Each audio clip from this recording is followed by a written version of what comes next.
falling again. Hurry, act now. Get Nature Stone and save up to 50%. That's up to 50% off authentic Nature Stone flooring. Nature Stone, like me, simply the best. Act now. Call or visit naturestone.com today. Football fans, huddle up. Friday nights are about to change forever with Friday Night Huddle.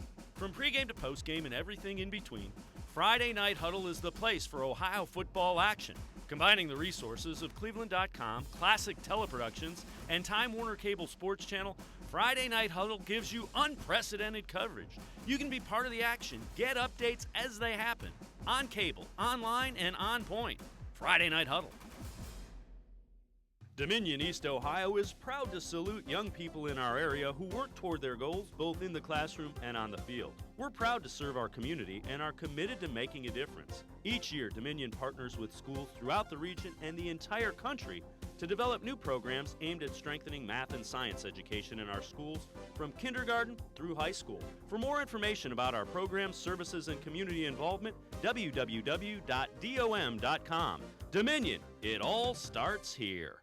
The Ohio Lottery's Partners in Education program has been recognizing students and teachers who shine both in and out of the classroom since 2007. To nominate a deserving teacher or student, go to ohiolottery.com and click on Supporting Education. Students in kindergarten through 12th grade are eligible to be academic all-stars. K through 12 teachers can be honored as the Teacher of the Month. Every school that participates is eligible to be honored as the School of the Year. The Ohio Lottery's Partners in Education, where stars shine.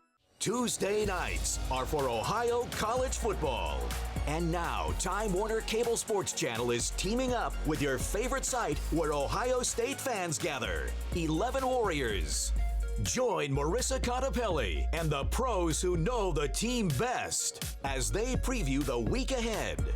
11 Warriors Report, Tuesday nights at 7, only on Time Warner Cable Sports Channel.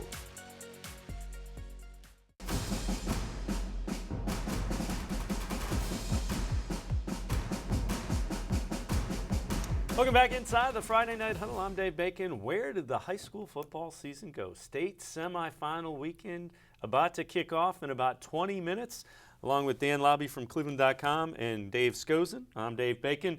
Guys, let's go to the second Division I game. We already talked about St. Ignatius taking on Olentangy Liberty. The other half of the bracket to meet for that Division I state championship game Friday night at 8 o'clock. It's Pickerington Central 12-1 against 8-5 St. Xavier. St. Xavier, that 8-5, extremely misleading in that they've played one of the toughest schedules in the country by the people that rate those things. The other thing that's really impressive about St. Xavier, they were down 16 to Colerain a couple weeks ago. They were down 14 to Sycamore and then came back and won in overtime. In fact, 28 points in overtime in the fourth quarter in the game against Sycamore in the regional final. That's a team that knows how to win. That's all that is. And that's why you play that type of schedule in the regular season. Obviously, you've got to get into the playoffs, so you want to win enough games. And you play that type of schedule to test yourself. We talked about tests with St. Ignatius. You play that type of schedule so that your team can learn how to win games against really good opponents. You're looking at back-to-back overtime wins over two pretty good teams to get to this point against Pickerington Central for the Bombers. And 2 weeks ago, that game against Colerain, we saw quite a bit of that on our live look-in.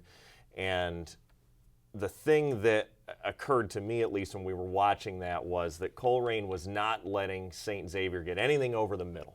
Anything in the middle of the field they had taken away. Well, I mean, they easily enough, St. Xavier came from 16 points down. They did it along the sidelines. They went to the outside and then ultimately did the same thing. I think the game-winning touchdown pass was right to the pylon. So I think if you're Pickerington Central, you look at it and it's how can what are you going to take away?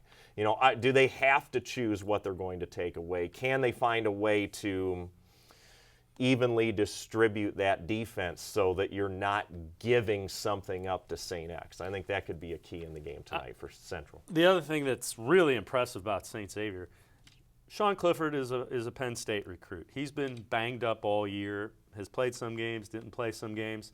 Chase Wolf, the junior who came in, now has an offer recently from Wisconsin. So you've got two guys that are pretty good Big Ten quality quarterbacks that you can choose from if you're Steve Specht. If one facet of it isn't working, we go to the other facet. If he has the hot hand, we can go to him. They're really good quarterbacks, obviously. That's a huge advantage. And, oh, by the way, Steve Specht's the defensive guru who came up with the 3-3 stack that has become the rage in high school football, and he's been playing it forever. Yeah, and to have that luxury of two quarterbacks, a lot Yeah. of teams, we always say a lot of teams can't even find one. Well, they've got two with Big Ten offers, and Sean Clifford, you watch him play. He's a pro-style quarterback, but he's got some legs. He can move. If you give him room to run around a little bit, he can beat you with his legs. But this guy can spin the football. He's fun to watch. He is. And you know what? Chase Wolf, gamer. He can throw the football. He can run. He's not the prototypical size. He's not the 6'4" guy, but he's athletic. He's a heck of an athlete, and he plays quarterback really well to boot. Let's shift gears pretty quickly. Let's go on to Division II. One of the state semifinals, a rematch, as Massillon Perry takes on Hudson. These two teams met in the state semifinals a year ago, and Massillon Perry came away with a 10-7 win. Kind of interesting because Hudson didn't get inside of Perry's 30-yard line in that game, but they missed 3 field goals between 35 and 45 yards from a guy who's an All-Ohio kicker, Grant Gagne. He broke his leg a couple weeks ago. He's not in there, but that's how tight that game was. 10-7, defensive struggle. I think there's a little bit of an advantage for Hudson because Perry runs that wing tee, and in fact, now this will be the third year because the year before that, they played earlier in the Division I playoffs when both were Division I teams before they added the 7th division.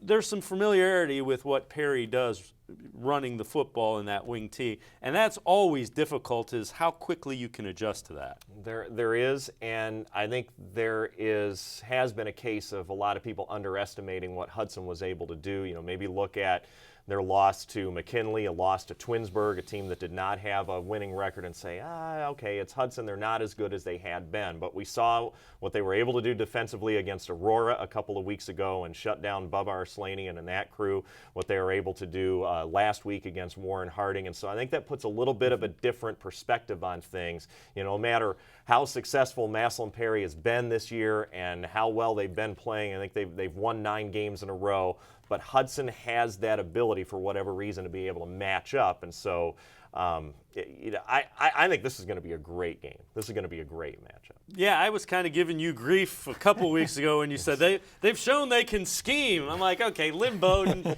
is not, good luck scheming Lynn Bowden. Well, they found a way to minimize. They did the same thing with Weston Bridges. Now, unfortunately, at the end of that game, Weston Bridges got hurt, pretty significant injury, but they had him shut down. That's one of the top running backs in the state. He's headed to Michigan State.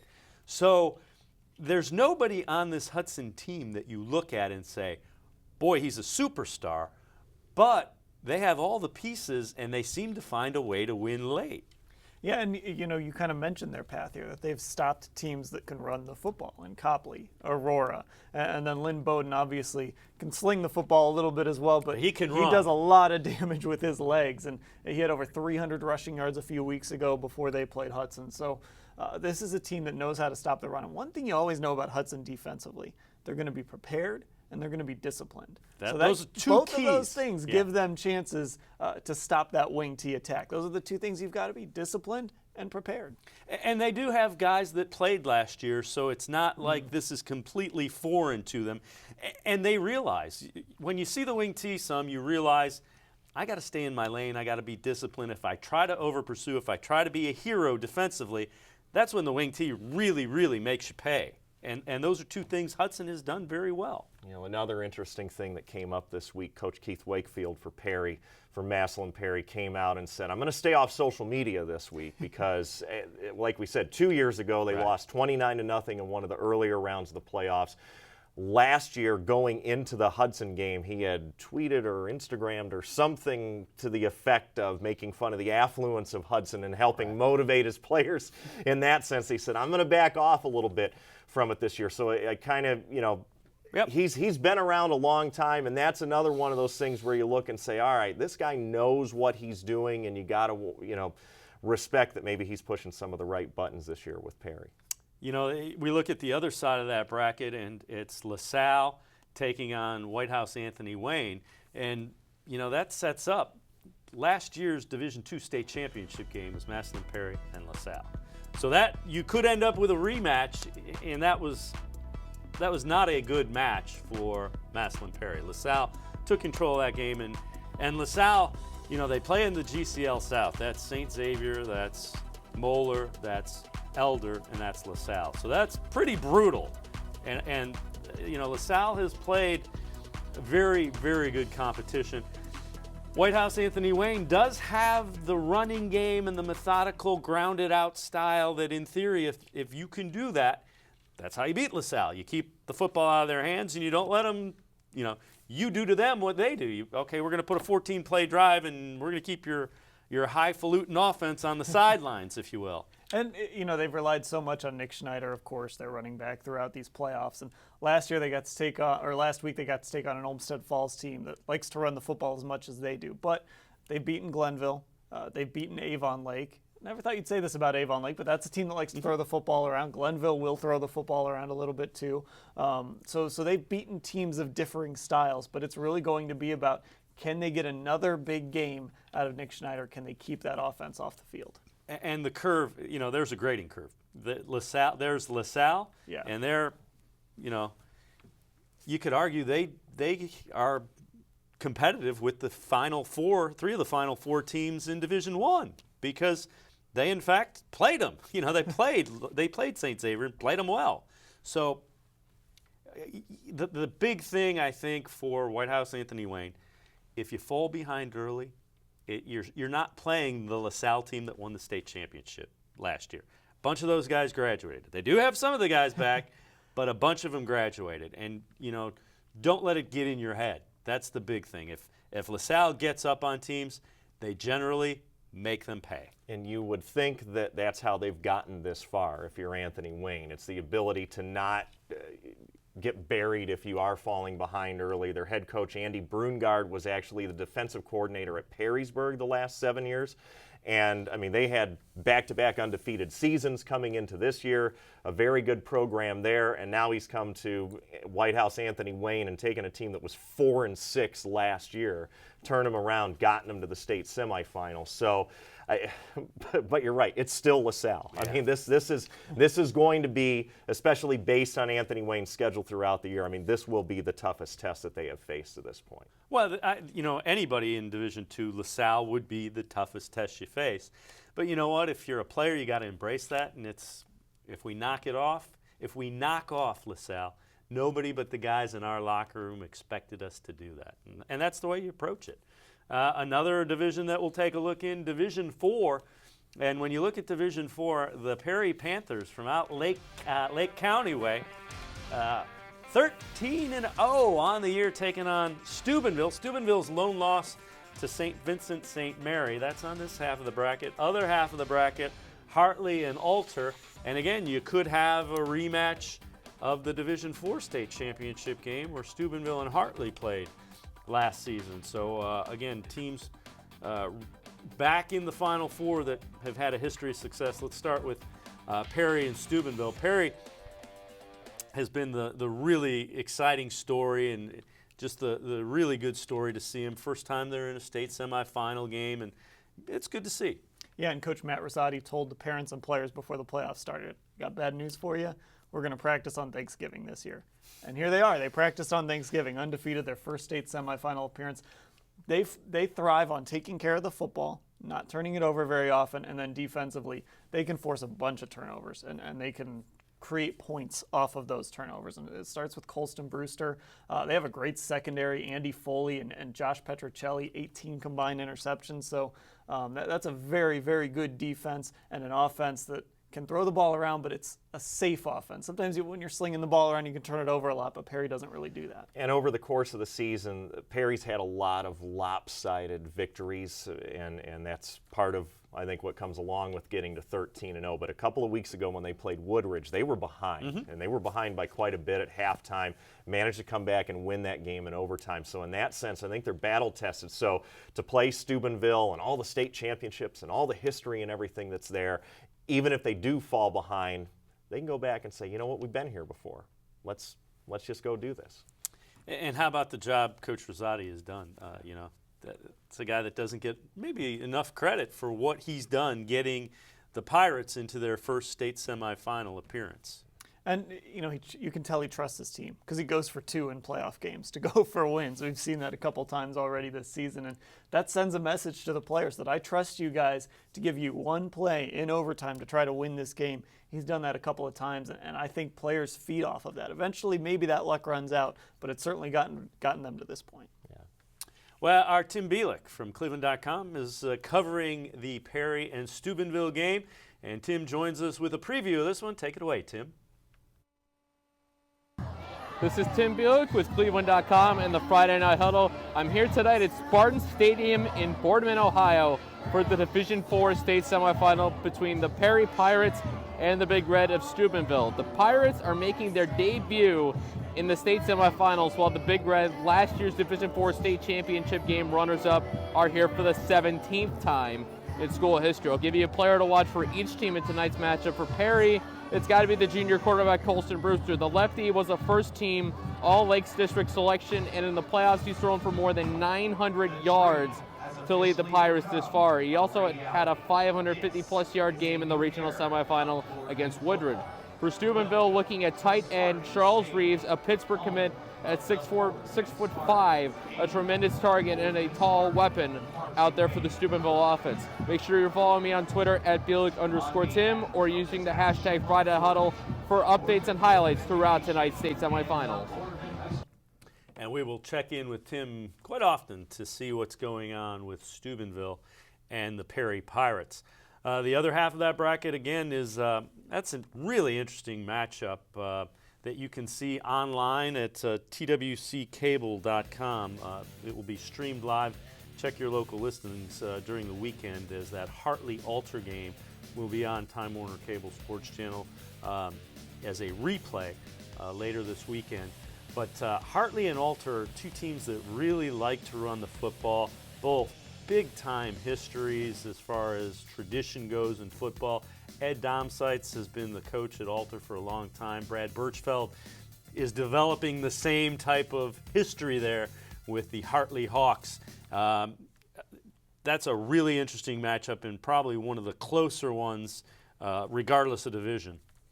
And like you said, both teams will run the football, and the guy to watch is going to be Marquette Dixon. 2,246 rushing yards this season, 34 touchdowns, 2 sacks, 5.5 tackles for loss. Does everything for Bishop Hartley, who comes into this game at 11-2. They're not going to throw the ball a lot. Jake Ruby threw the ball, I think, 5 times last week, so he will make they're going to keep it on the ground. But they will. When they do throw the ball, it can be effective. Ruby will make good decisions. He's got it started for a number of years. I looked at that and I'm like, this kid's still in high school. Ruby's good quarterback, makes really good decisions.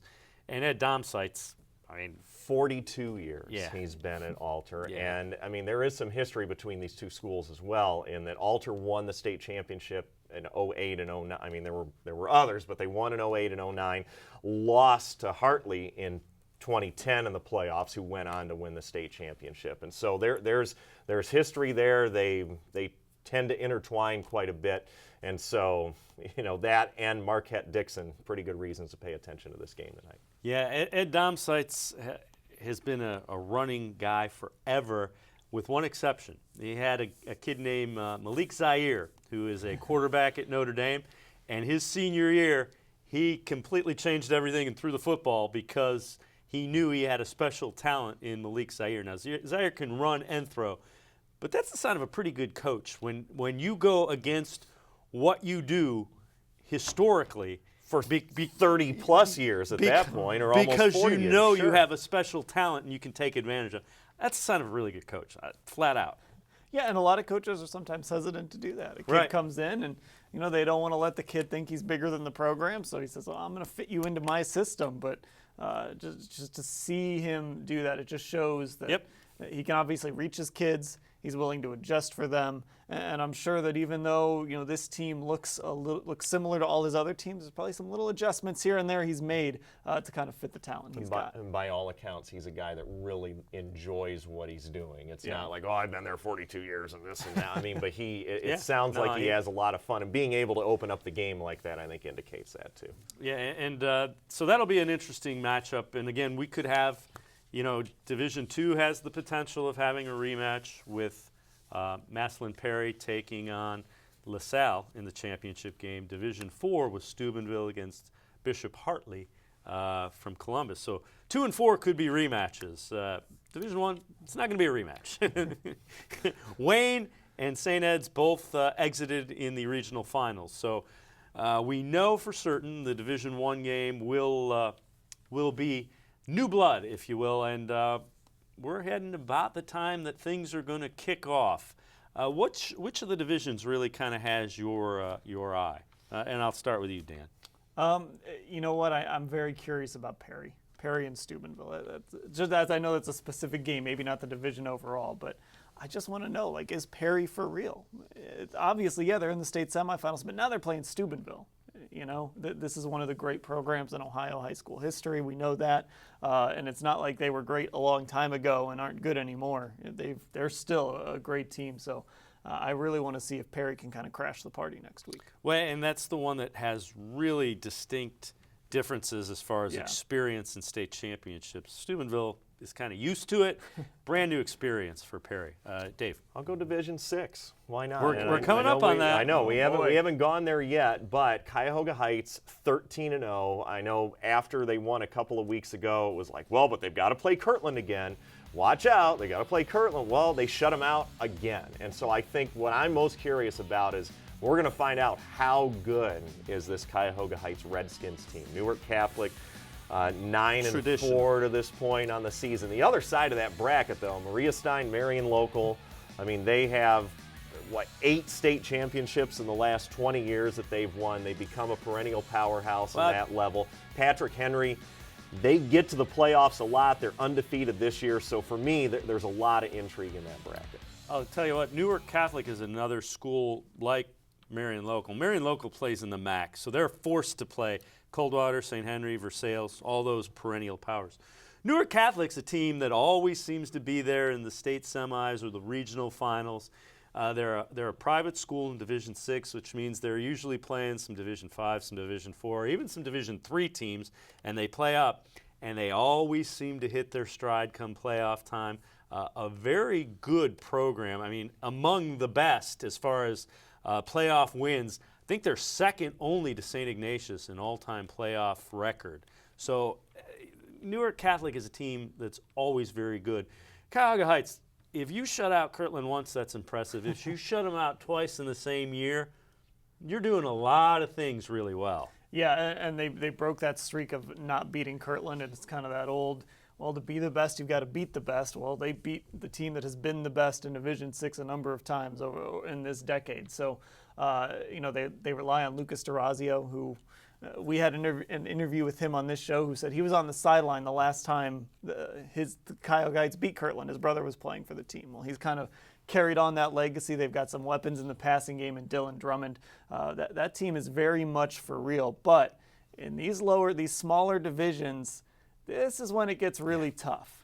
Those early rounds of the playoffs, the better teams are usually just the better teams. This is where now you've kind of weeded everybody out, and it gets really difficult. You talked about Newark Catholic's schedule. They didn't play anyone smaller than Division V until they got to the playoffs. And their losses this year are a couple of D2 teams and 2 Division IV teams. So they're prepped and ready, and they get a lot of those points playing higher division schools. Well, and it's kind of like St. Ignatius and St. Xavier on that level, because the D5 and the D6 teams, by and large, won't play them because they're that good.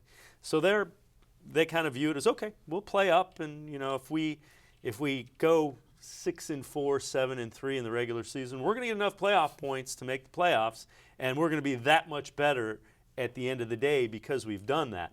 So for Cuyahoga Heights, their quarterback Brett Lothar has been outstanding, just a great athlete.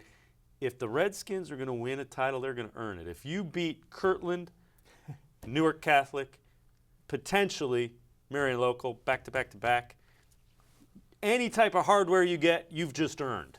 Yeah, and you know, you got to look at their offensive line. That's an area where I wonder if some of these teams will attack, because biggest kid on the line is 240. There's another kid at 225. Everybody else on that line is under 200 pounds. So it's not a big line. It's a more athletic line. It's a line that you know, they're going to have to move a little bit in the running game. They're not going to just be able to block straight on. So it'll be interesting to see if that's a point of attack for defenses, and how Cuyahoga Heights is able to protect their quarterback, because they do want to throw the football and they do want to get big plays in the passing game. He's a baseball player, so he's a guy that, you know, be careful if you come at him. Yeah. He can get around you and do some things too, being Brett Lothar. So I think that's an interesting matchup. You know, it's Newark Catholic. They're kind of like, we're here, we're supposed to be here. You know, this is where our season. This is where, if we win, we start etching our names with Newark Catholic teams that are really well thought of.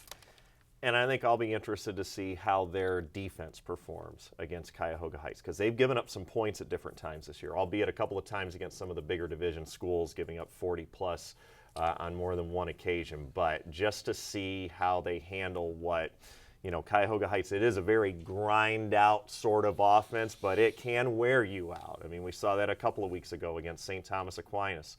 You know, two shutouts in a row for Cuyahoga Heights. You know, we keep talking about Kirtland, but they didn't give up any points the week before either. So that's, I think, what you want to keep an eye on. How will Newark Catholic's defense keep Cuyahoga Heights really out of the end zone, I think is the key to the whole thing. Let's check in with Ryan Isley. He will be covering that game for us, our cleveland.com reporter. Take it away, Ryan. At Red Rider Stadium, I'm Ryan Isley for cleveland.com and Friday Night Huddle. Tonight's Division VI state semifinal in Orrville features the Cleveland Heights Redskins versus Newark Catholic. The Cuyahoga Heights Redskins come in 13-0. They won Region 21, where they were the top seed. Newark Catholic comes in at 9-4. They were the number 5 seed in Region 23 and advanced to the state semifinals. Tonight's biggest matchup might be the Cleveland Heights defense versus the Newark Catholic offense. Cuyahoga Heights has held 11 of their 13 opponents to 14 points or less, including 2 straight shutouts in the postseason. Now, for Newark Catholic, when they score 14 or less, they lose.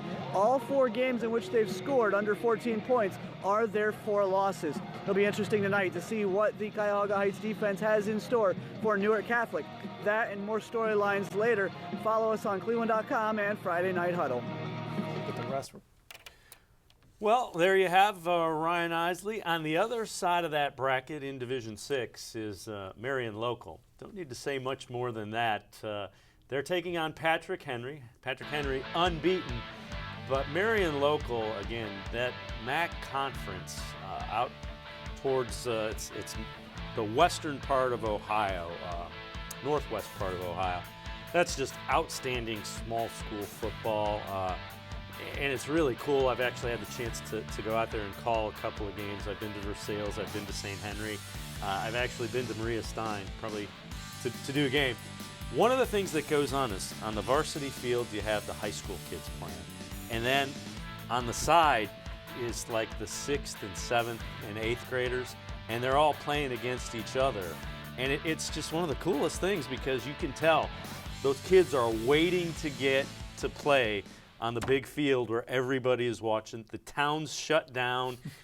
In Versailles, when we came up, the volunteer fire department met us, and you know, they were kind of talking to us about the game. So it's just a really cool atmosphere with those towns and the way they get into it, and especially come playoff time.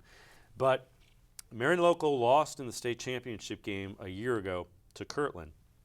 And that's a game Marion Local had the lead in. Kirtland came back and won. So you can be sure that the players that return from that Marion Local team want to get back to the shoe and finish it the way they think it should be finished. Yeah, because when they were playing on that field, exactly. before they got to high school, that was probably, they were thinking about state championships. That's all they think about. The thing about the Flyers, you look at their schedule and you just count up the zeros that they've given up. 7 shutouts this season. It's incredible. The most points they've given up, 15 last week to Mechanicsburg. That's a 12-1 team. Actually, there's a 17 there. I missed that. Coldwater, 12-1 . So the only teams that have scored anything against them have been pretty good teams, and even those teams haven't been able to put up big numbers against them. Coldwater is an elite Division 5 team, so they put up 17 against them. That's in that conference, and that conference usually has multiple state champions. They've had as many as 3.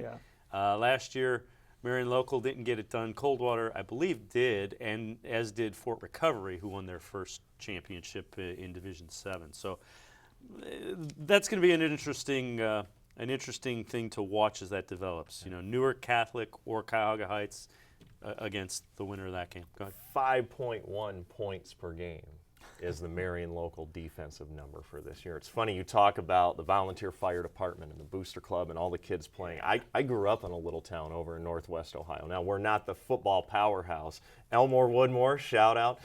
But about 10 years ago was the last time they made the playoffs, and they snuck in as the 8 seed and lost 56-0 to Marion Local. So I've got a little sense of what that's like. But you're right, it's a different sort of thing where you literally are. And those of us that didn't play football were still throwing the football around on the sidelines during the game. But it is such a different feel. But that's where, you know, I kind of look at Patrick Henry and their coach, Bill Enselman. This is his 24th year coaching, but he's just taken 2 years off.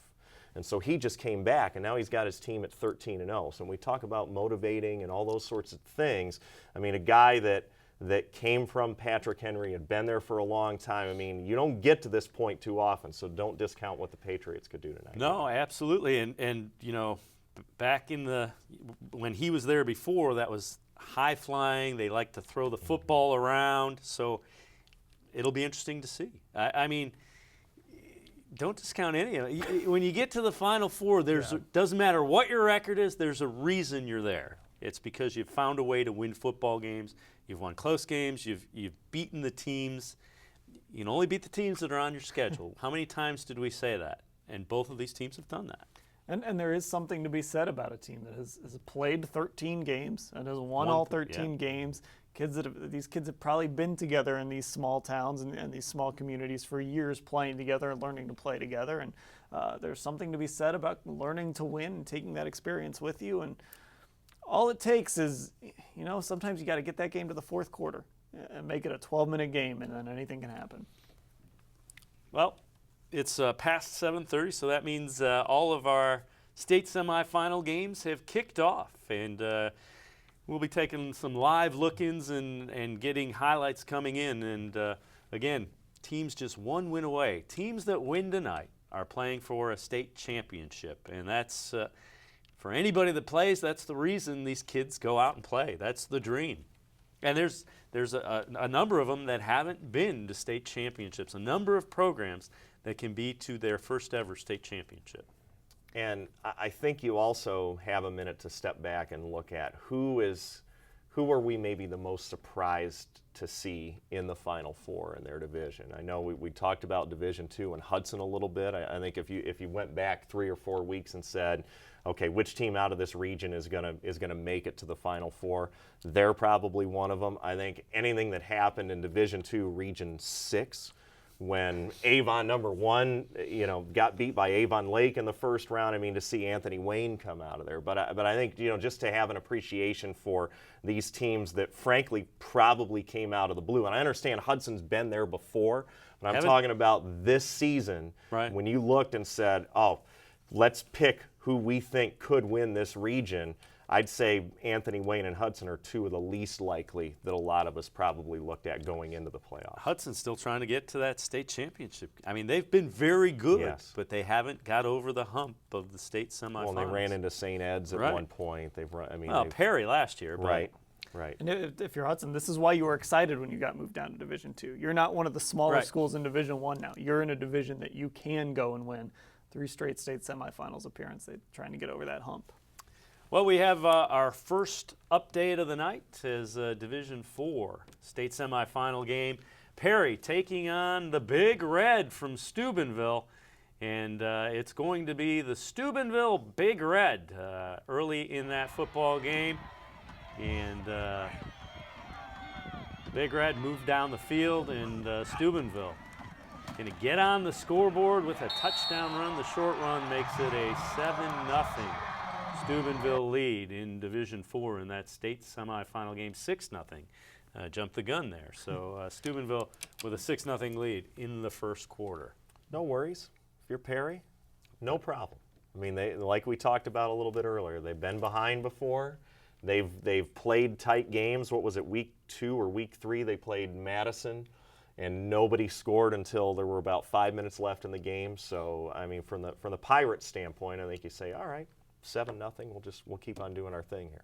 Well, you certainly hope so. You hope that the moment doesn't get away because, and you wouldn't expect it with a team that's 13-0, but Steubenville's been to a bunch of, as chronicled in our preview by Tim Bielek, they've been to the state semifinals, I believe it's 18 times. Sure. This is the first for Perry.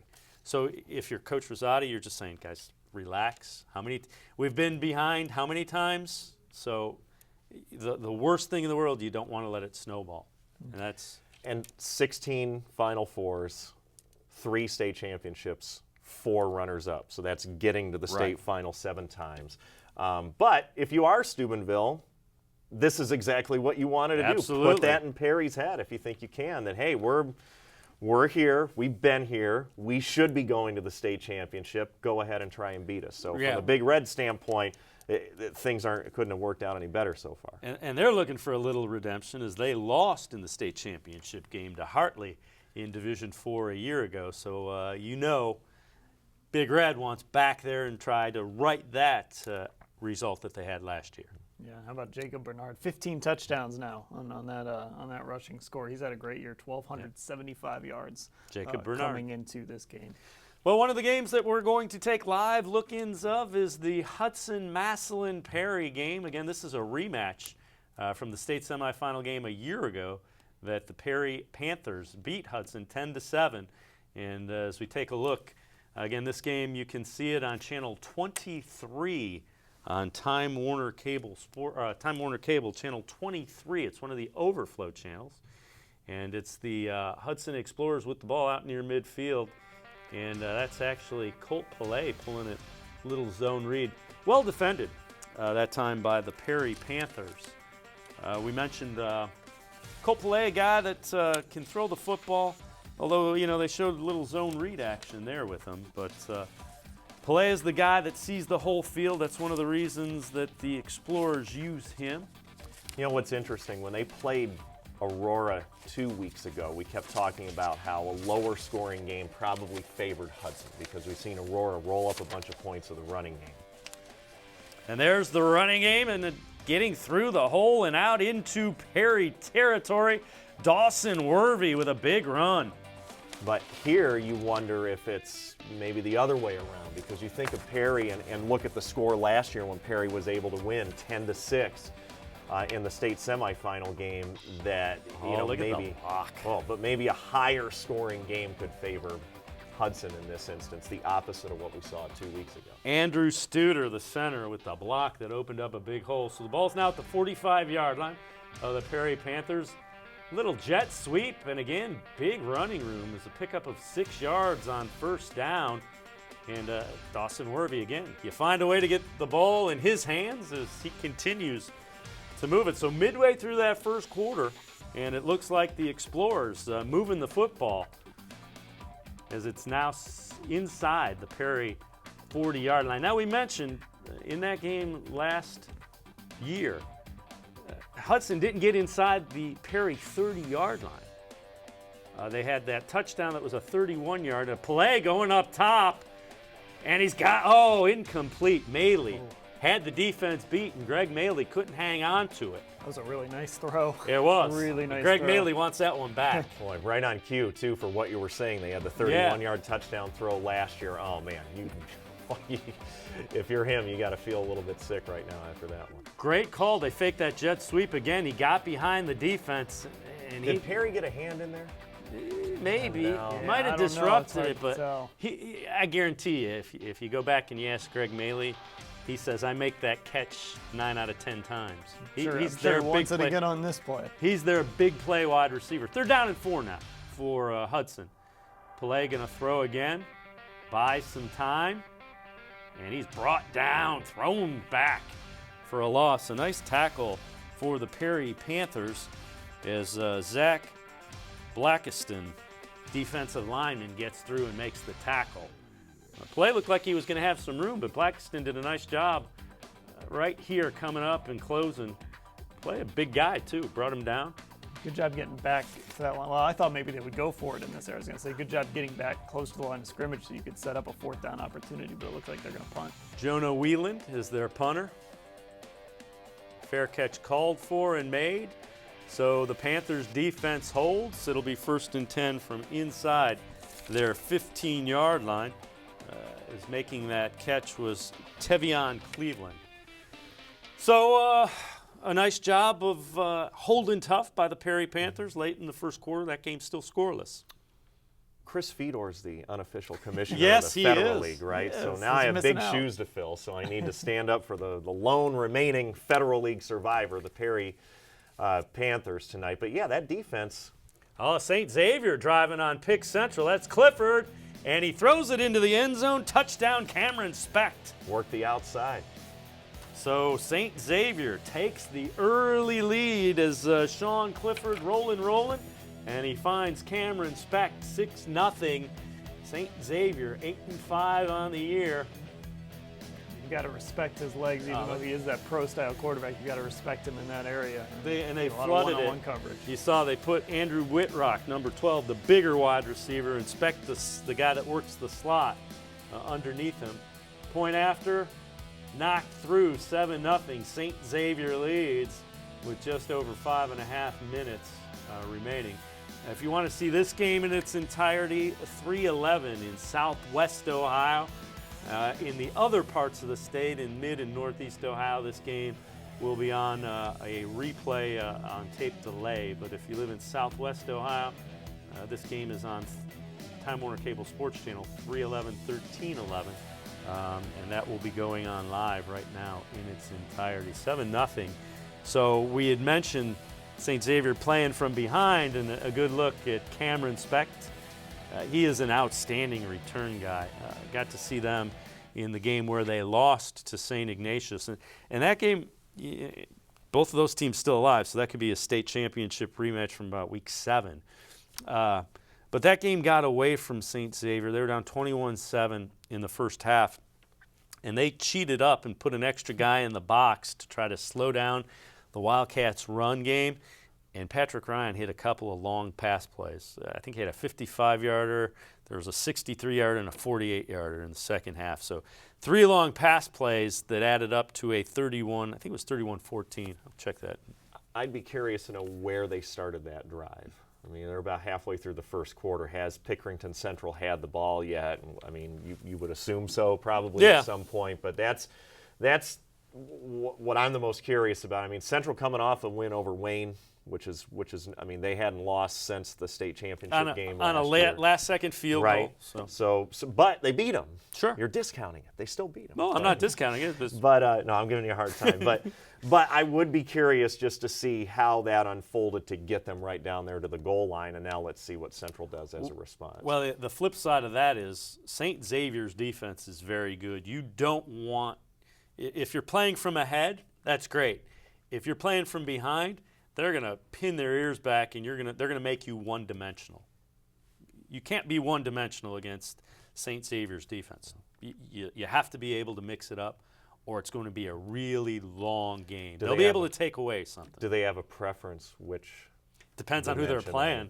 Depends on who they're playing. They play a 3-3 stack. So what it is they have 5 DBs, 3 of their safeties. They play 3 safeties. 2 of them are usually 195, 200-pounders that if they were at a different place would be pretty good outside linebackers. But at St. Xavier, we make them safeties, and they play safeties in college usually as well. You wanted to know where that drive started. It started at the St. X 48 following a Pickerington Central fumble. So a turnover coming back to haunt the Tigers a little bit. They did not have the opening possession. X went 3 and out, but then Central fumbled the football. on the 5th play of their ensuing drive. I think that bodes well for Pickerington Central. The fact that they weren't necessarily stopped. They did have a defensive stop initially against St. X. So see how it goes here. All right. Well, let's head back to Spartan Stadium, Boardman, Ohio. That's the site of the Division IV state semifinal game. The Perry Pirates making their first ever appearance in a state semifinal game, taking on a team that's been there quite a bit in the Big Red from Steubenville. And we've got another highlight as we take a look. And Steubenville's offense at it again, this time rolling out and into the end zone. Look at the big target there. Touchdown Steubenville as Big Red gets back at it, 13-0. Reeves with the touchdown there. He is he's committed to Pitt, verbal commit to Pitt. Big tight end. You mentioned it, 6'6", 240 pounds. Almost 700 receiving yards coming into this game, has scored a few times. When you have a tight end like that in high school football, that is a matchup nightmare for almost any defense. Hopefully he's okay. He kind of stayed down there at the end of that play, the way that it looks. But yeah, 13-0 again. Steubenville doing what they need to do is come out and say, we've been to the state championship game plenty of times. You haven't. Now we're ahead 13-0. And again, let's see how the Perry Pirates respond. You know, they've been down. They were down to a pretty good Woodridge team a couple weeks ago, came back and won that one in overtime. But again, if you're Perry, you want to slow the momentum down. Don't let it get away from you first, second quarter. You know, keep it within striking distance. Put together a drive just to slow down the momentum of that game. That's kind of what, if I'm Coach Rosati, that's what I'm telling him. I'm sure I'm paraphrasing. I'm sure there are similar thoughts that are being echoed on the Pirates sidelines right now. If you can stay, obviously you'd love to get within a score by the half. If you can stay within 2 scores, though, whatever that number is, 2 scores, that's going to help you. It gets to 3 scores, you're in some real trouble at that point. Yeah, exactly, because they know you have to throw. Yeah. And Steubenville, they're going to just start pinning their ears back and coming at you. And I think that's where they were in the Woodridge game, right? Wasn't it 27-13 or 27-14, somewhere like that at halftime? So you're absolutely right about the 2 score. The other thing is you just don't want to let it. You don't want the doubt to keep in mind. 15, 16, 17, 18-year-old kids. You don't want them. You got to get them back focused. Task at hand. And I don't care, what the players have said, what the coaches have said about it. Steubenville is still Steubenville. Yeah. You see that helmet, you know that program. It can be a little intimidating maybe at first. Not to say that Perry is scared of the Big Red or anything, but you walk out on that field, you've heard so much about Steubenville, you know about Steubenville. It can catch you a little bit. And, so now they've got to kind of take a deep breath and try and work their way back into this game. And that size, too. I mean, we can see it watching just the highlights shot on an iPhone. They're big. Steubenville's got some big guys on that team. Makes a difference. And talk about the job Pitt has done. They not only have Reeves, the big tight end, they're getting Todd Sibley, running back, who we'll see on Time Warner Cable Sports Channel tomorrow night in the Division III state semifinal game when they play an unbeaten DeSales team. So. Those are two really good players that I think have futures that are going to be pretty good on Saturday afternoon, and they may even get a chance to show they can do something on Sunday afternoons. Yeah, I mean, Todd Sibley, because we do this show every Friday night, we haven't gotten a chance to talk about him a lot in the playoffs, but anyone who's seen him run, I mean, he's the complete package. Dave, I know you and I did a few of his games last year. He's the complete package at running back. Power, speed, not a huge kid.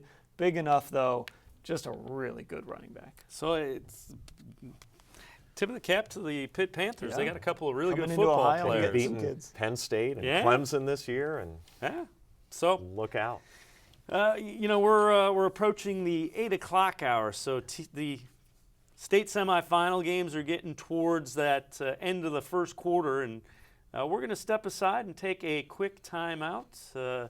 Friday Night Huddle, state semifinal action, and we've got Division I, Division II, Division IV, and Division VI going on tonight. We're going to take a quick timeout. We'll be right back on the Friday Night Huddle. Before I decided to go back to Tri-C to become a nurse, I was a stay-at-home mom. absolutely wanted to be a pediatric nurse.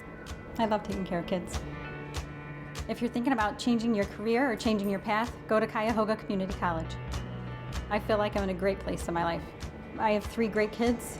I have a great job that I love. I could not have done it without Tri-C. My name's Diana Geary.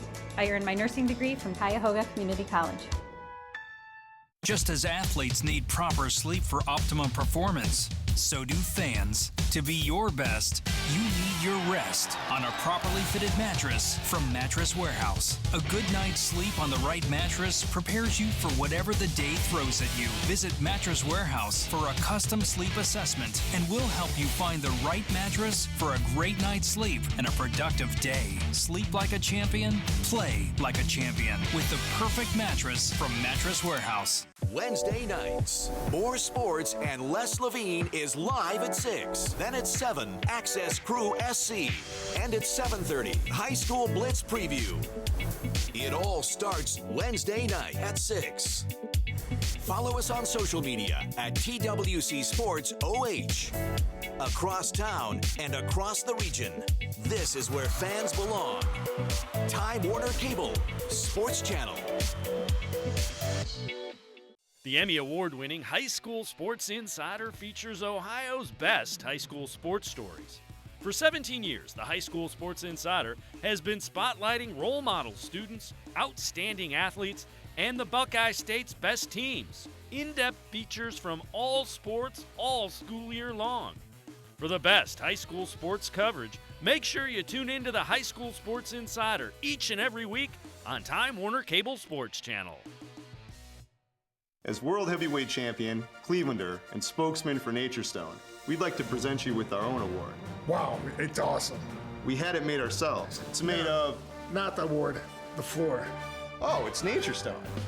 Installed over concrete, Nature Stone flooring is tough, durable, long-lasting, and beautiful. Act now and get up to 50% off. This is the only time you'll see me on the floor. To schedule your free in-home consultation, go to naturestone.com today. Football fans, huddle up. Friday nights are about to change forever with Friday Night Huddle. From pregame to postgame and everything in between, Friday Night Huddle is the place for Ohio football action. Combining the resources of cleveland.com, Classic Teleproductions, and Time Warner Cable Sports Channel, Friday Night Huddle gives you unprecedented coverage. You can be part of the action. Get updates as they happen. On cable, online, and on point. Friday Night Huddle. There is a place where dreams arise. Stars are born. And greatness is made. What you live for lives here. Time Warner Cable, Sports Channel.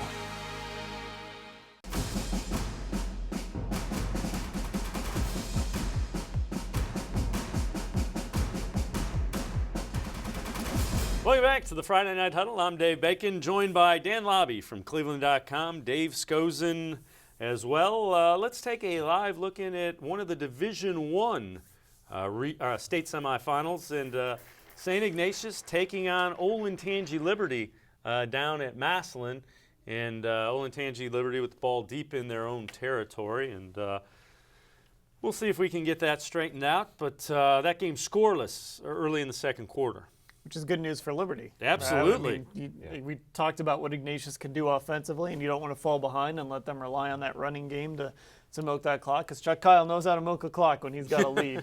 And so that's good news for Liberty that they're through the first 12 and scoreless. Well, the other thing is with the way they're set up this year, they want to run the football. They want to shorten the game just because that's what they do. They've got a good defense. So absolutely. Liberty, we've said it on a number of occasions. There's a reason the team's 13-0. Liberty's 13-0.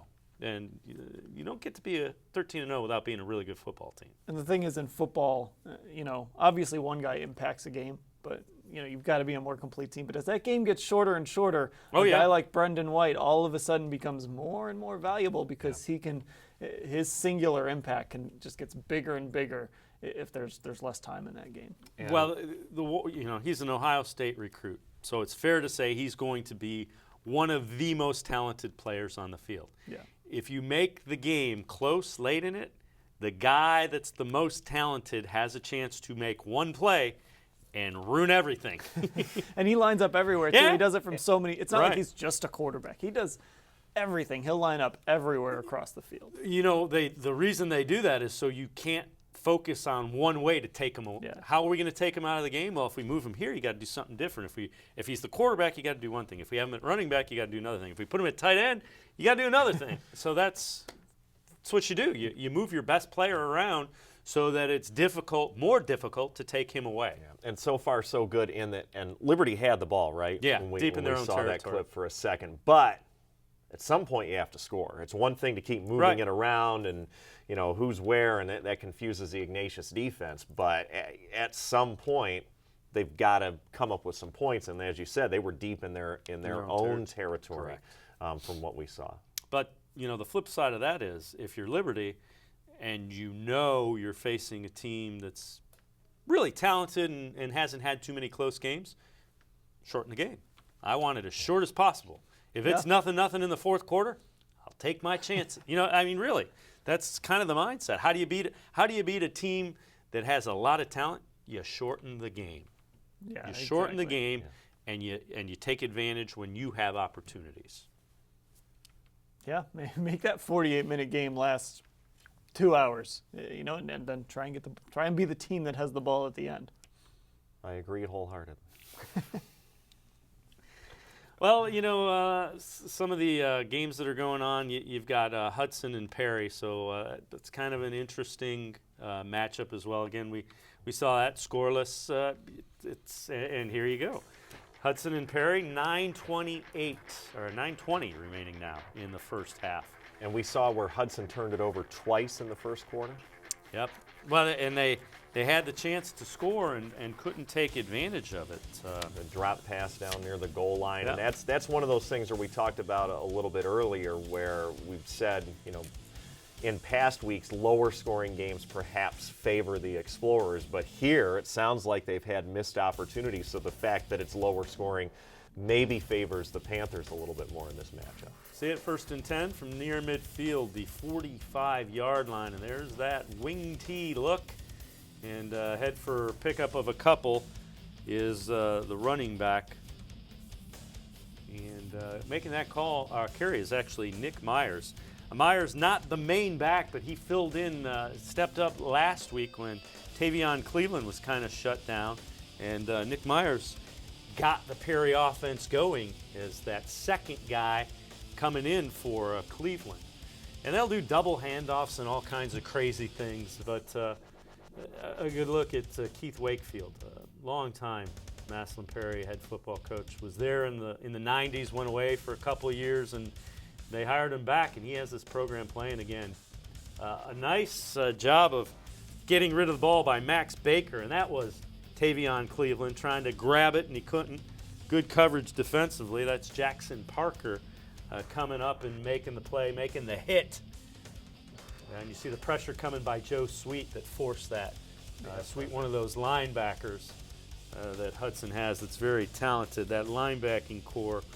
Joe Sweet, Alex Beck, Will Orzen. And there's Jeff Goff, interim head coach, filling in for Ron Wright, who took some leave because of family issues and health issues.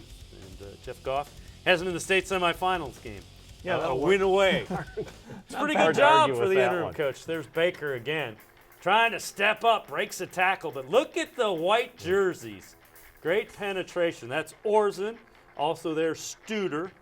And in addition to that, from the defensive line helping out is Sean Weigel, number 52.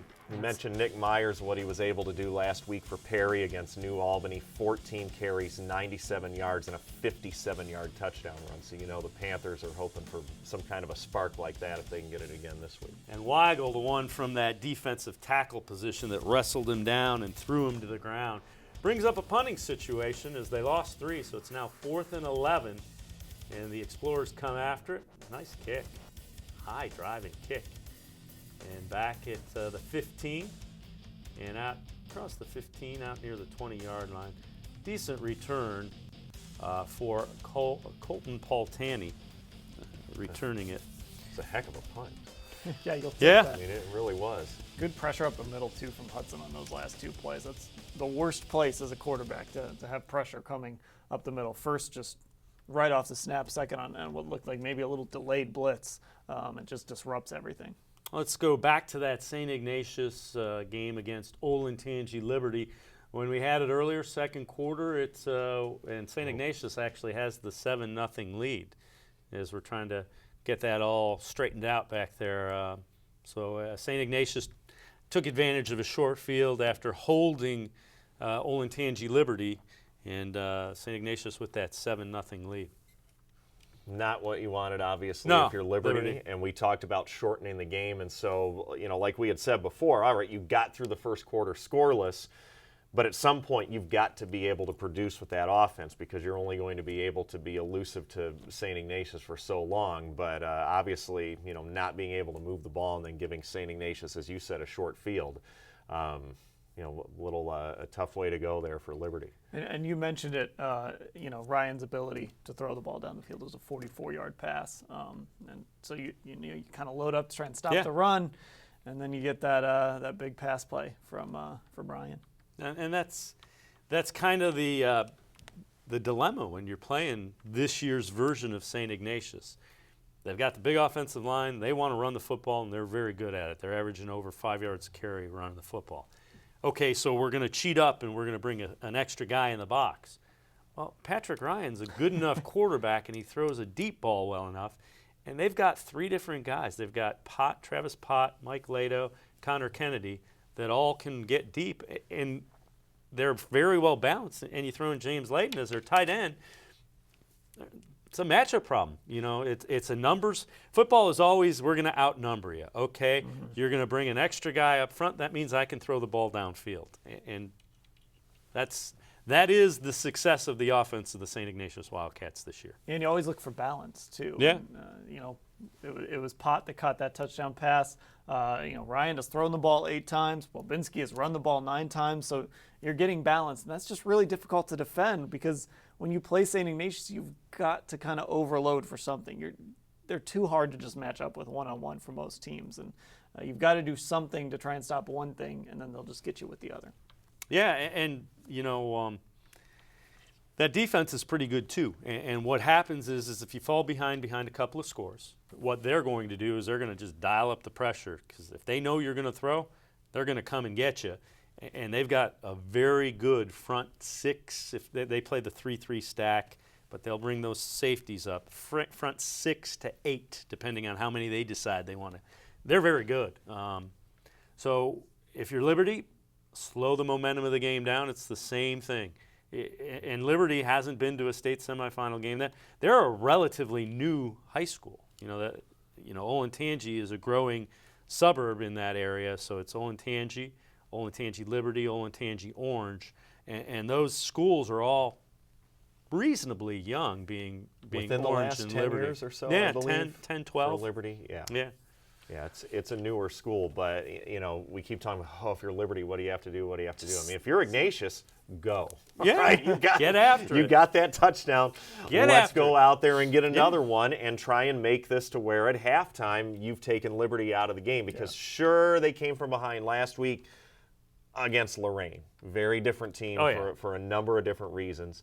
Another newer high school, frankly, combining the schools in Lorraine. But, if you're St. Ignatius, this is where you put your foot on the gas pedal and see what can happen. Let's see. Let's take another look in and see what's going on at Mansfield's Arlen Field. It's St. Ignatius taking on Liberty, and the Wildcats have the ball deep in Olentangy Liberty territory. That's Ryan. Patrick Ryan can run as well, cuts it in, close to the end zone. Did he make it? Can't tell because the corner of that stadium is very difficult to see. I've been there, and he did not get in, but he got inside the 2-yard line. Wow. Here's the ground level. And look at that. That's Darian Kennard. Yeah.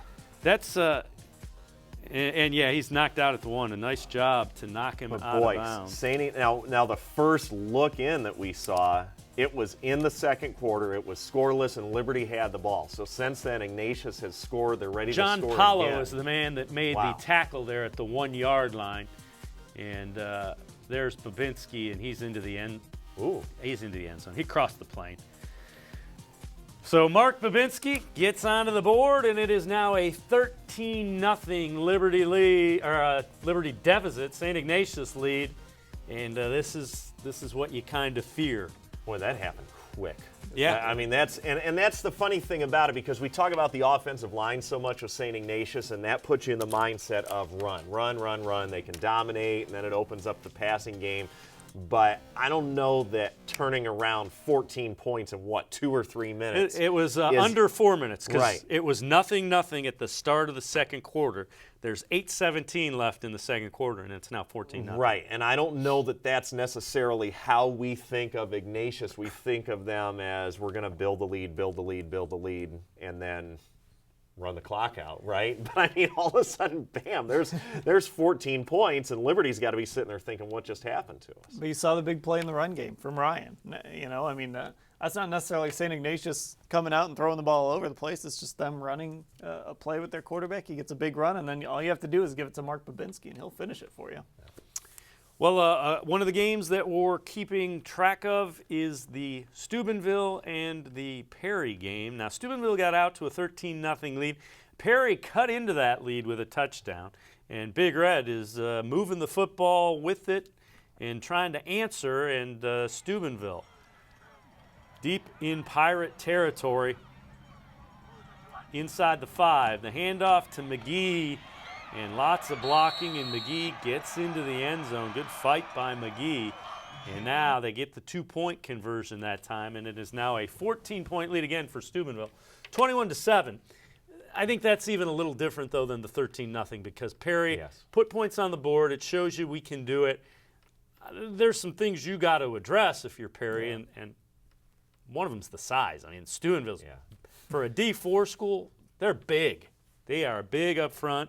And they are big running the football. And like we said, it's evident even watching on grainy phone video how much bigger Steubenville is than Perry. But you're exactly right. The fact that the Panthers came back and scored and made it 13-7 at one point, and now this is just the next touchdown. I mean, they're still, quote unquote, okay for the time being, at least, because they have played from behind before. And I've got Jalen McGee on my sheet here. Not running the football. I've got him in there as a linebacker. 73 tackles, 6 sacks. He's a big dude. I'm sure. And there he is punishing on the offensive side of the ball. That's their big back set. They might have just brought it up for this. Let's bludgeon the team in the at the line of scrimmage, and 14-0. Another game we're keeping an eye on. Division 6 state semifinal. Newark Catholic, one of the top playoff teams in OHSAA history, taking on Cuyahoga Heights. Cuyahoga Heights 13-0. They beat Kirtland to get to this spot. Kirtland, they beat them twice, shut them out. Cuyahoga Heights with a 7-0 lead, and the Redskins driving the football, trying to get some more from the 1 yard line. The quarterback, Brett Lothar, fights his way into the end zone. The far side signaled it, and it is a 14-0 lead, Cuyahoga Heights leading Newark Catholic. So the Redskins doing a nice job against Newark Catholic, a team that has been to the state semifinals plenty, and that 14-0 lead, very, very good if you are a Cuyahoga Heights fan. Well, but again, what's even more impressive is it's 14-0 now, and they won 17-0 last week and 34-0 the week before, and they just happened to give up one touchdown to Jeromesville Hillsdale in the first week of the playoffs. Not sure what was wrong with the defense there. I know. I mean, it was just so disappointing. But in seriousness, I mean, this is incredible, really, what Cuyahoga Heights is doing, no matter what the division is. What their defense has been able to accomplish in the last 5 weeks, now going into 6 weeks, shutting out Kirtland twice, shutting out St. Thomas Aquinas, putting up a shutout against a team that it comes from such a program in Newark Catholic with a rich history as they do. I mean, this is really incredible what they're putting together here, this run that the defense has. Right on cue. Cuyahoga Heights defense really continuing to play very well as Cuyahoga Heights with a 14-0 lead on Newark Catholic, and that defense getting in on some of the fun as Newark Catholic going to go up top trying to answer, and it's Lucas D'Orazio spinning around, grabbing it, and heading off down the sidelines. Nobody is going to catch him. A pick six for Lucas D'Orazio, 20-0. Cuyahoga Heights takes the lead on Newark Catholic. Our Ryan Isley is at that game, and Ryan joins us on the phone right now. Ryan, how about those Redskins from Cuyahoga Heights? An impressive showing so far. Yeah, guys, I'll tell you what. Cuyahoga Heights has not let this cold weather deter them tonight. They took the first drive of the game, 6.5 minutes, right down the field, scored a touchdown, and then they came out and got a 3-and-out on defense. And as you guys were just talking about, defense has been the name of the game for them lately. 2 shutouts in a row. They've only given up 7 points in the playoff total. And Lucas D'Orazio just picked it off on the first play after they went up 14-0, takes it to the house, makes it 20-0 Cuyahoga Heights. The Cuyahoga Heights fans have been going absolutely nuts for about the last 5 minutes. Right now, Newark Catholic has the ball around midfield. We'll see what they can do, but even when they have moved the ball a little bit, Cuyahoga Heights has just clamped down when they had to, and they've made every play necessary. So tonight has been about ball control and about that great Cuyahoga Heights defense. Hey, Ryan, you always are a little concerned when a team's making their first appearance, especially against a team like Newark Catholic that has that football tradition. It definitely seems like Coach Martin had these guys ready for the moment.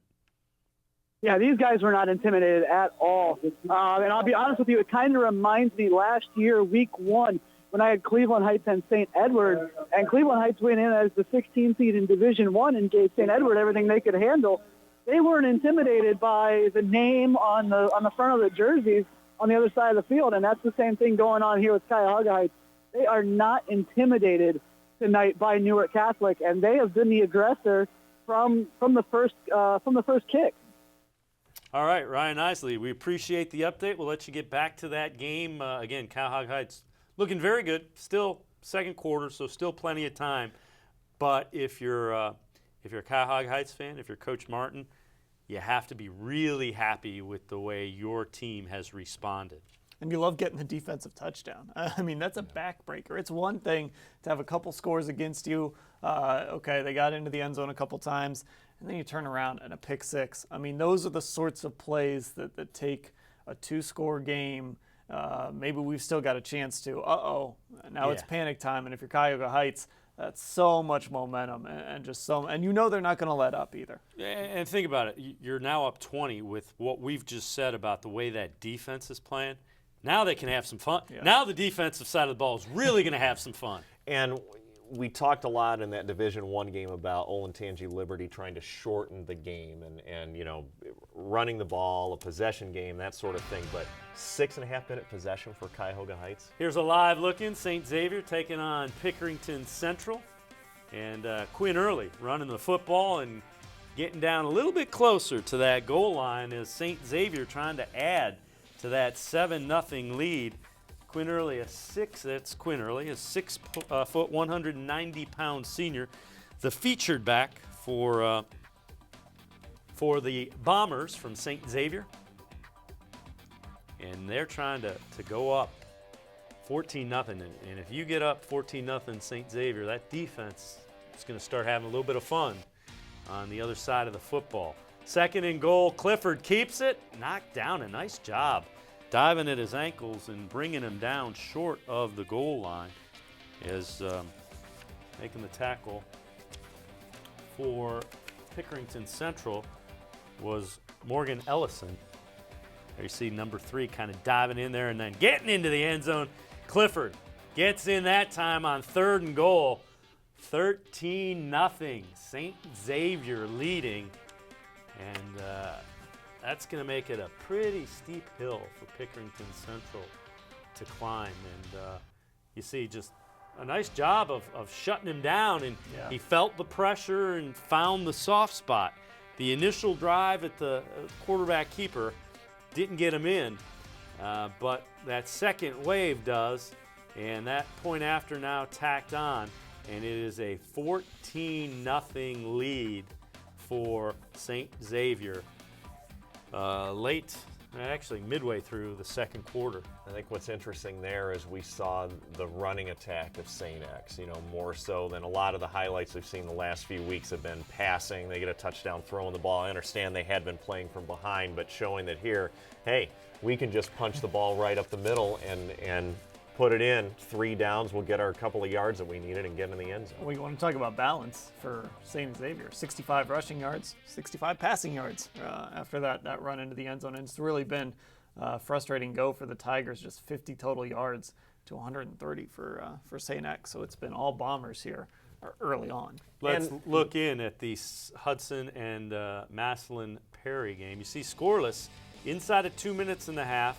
Hudson moving the football. I'm told they intercepted, and they're deep in Perry territory as they're inside the 10, something they didn't do in that game a year ago.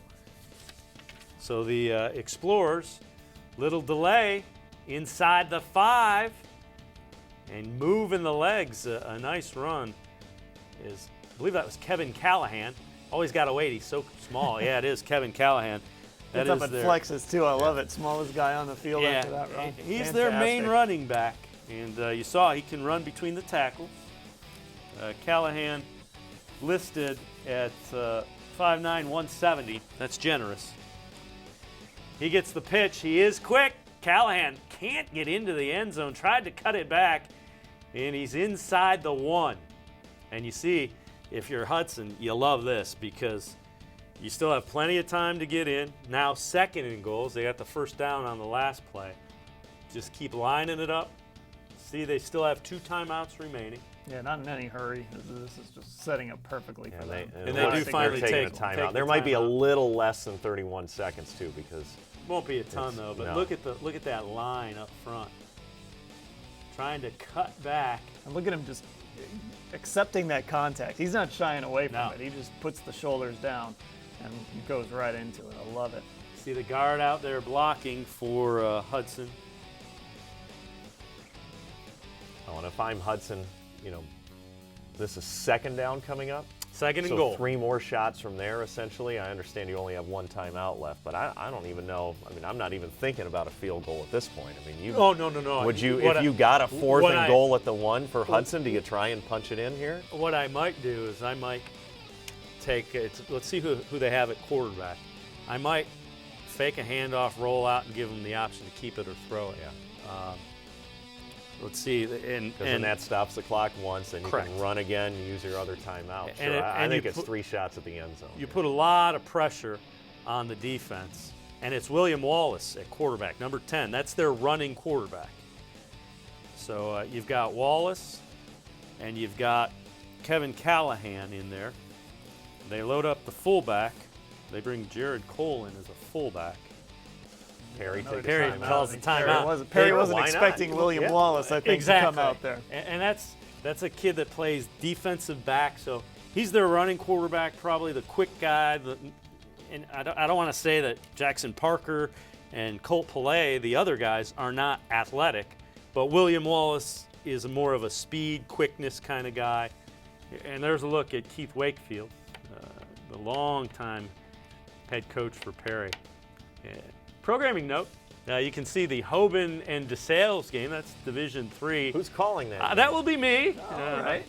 So Hoban 12-1, DeSales 13-0. And by the way, both of these bands quite large. That's the Perry band and the Hudson band equally large. Missing our band correspondent tonight. Exactly. This is the first week without her. Yeah. She had the night off. Krista DeFini, who we speak of. Here we go on a 2nd and goal. Let's see if the quarterback remains the same. And last year in the state semifinal game, Hudson did not get inside the 30-yard line of Perry, a game they lost 10-7. Same quarterback, but a shotgun here. It looks like it might be a little toss, and it's not going to get in there.